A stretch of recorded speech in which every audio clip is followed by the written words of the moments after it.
ये देखिए आप, अभी सुबह के तकरीबन क्योंकि 3:30 बजे मैं उठ गया था, तो 5 7 या 10 15 मिनट में जो है ना मैंने लहसुन की 3 कलियां जो है छील के वहाँ रख ली है और इसमें पानी गर्म है। तो ये तीनों जो कली है, अब मैं इसको चबाऊंगा।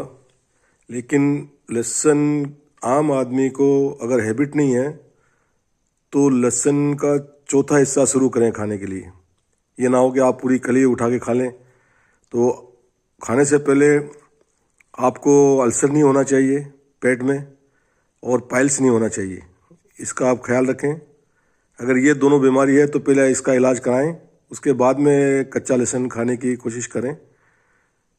तो ये 3 कलियां जो मैंने छील के अभी रख ली है, अब ये तीनों मैं एक साथ उठा के इनको खा लूँगा। ये देखिए आप, 3 कली है ये। और उसके बाद गर्म पानी जो है कप में डाल के मैं पीऊँगा। तो ये मेरा रोज़ का रूटीन होता है सुबह उठ के 3 कली खाने से।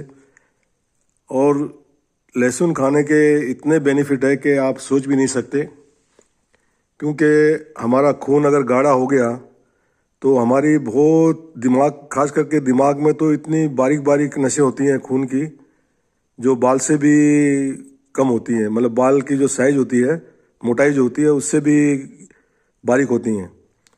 तो सबसे पहला, अगर हमारा खून अगर गाढ़ा हो गया तो फिर वो खून जो है हमारी नसों में से पास नहीं होगा, क्योंकि उसमें चर्बी या कोलेस्ट्रॉल के दाने जो है वो बन जाते हैं।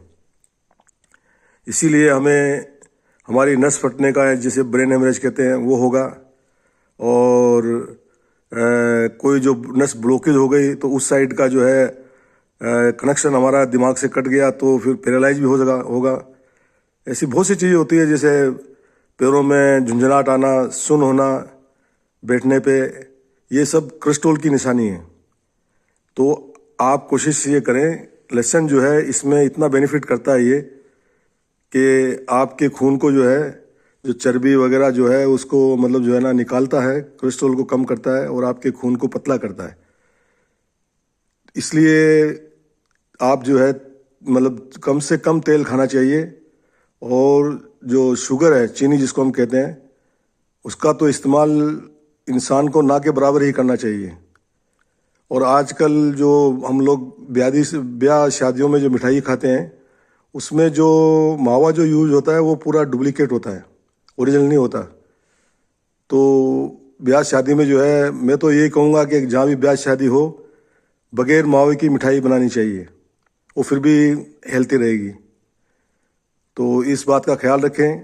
और कम से कम जो है तेल, चाहे बढ़िया से बढ़िया भी तेल है तो उसको भी कम से कम खाना चाहिए। ये ना हो कि भाई ये तो तेल जो है बहुत ही बेनिफिट है तो इसका जो है ना बेजा इस्तेमाल शुरू करें या ज़्यादा से ज़्यादा इस्तेमाल शुरू करें, क्योंकि हमारा खून गाढ़ा होता है चिकनाहट से।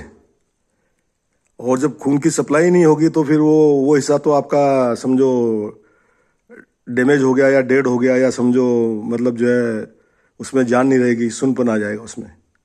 तो जो समझ लीजिए कि आपको सुनपन है, आपके पैरों में सुनपन आ रहा है या कहीं उंगलियों में सुनपन आ रहा है, तो समझो आपको कोलेस्ट्रॉल जो है वो बढ़ा हुआ है। और जाहिर सी बात है कि जब कोलेस्ट्रॉल बढ़ेगा तो फिर हार्ट को जो है पंप करना है, तो वो तो गाढ़ा खून तो पंप करने में हार्ट को भी प्रॉब्लम आती है, इसलिए हार्ट भी फेल होते हैं।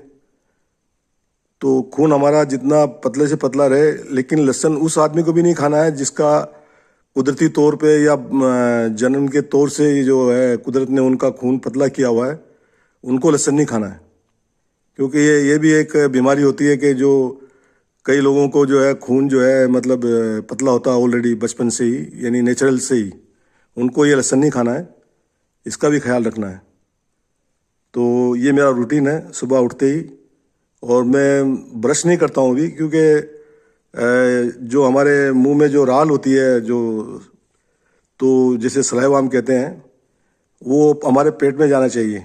और ये लहसुन जब आप ऐसा खाते हो तो ये आपको वो इसको ऑब्जर्व करता है, ताकि आपके अंदर जहाँ से रूट से ये लहसुन जाएगा वहाँ आपको इतना तीखापन महसूस नहीं होगा। इसको खाने के बाद आप पानी तैयार रखना है, गुनगुना पानी, वो आपने पीना है। ओके जी, ये वीडियो बनाने का मकसद ये था कि मेरी ये रूटीन लाइफ में ये चीज़ है मतलब। ओके जी, बाय।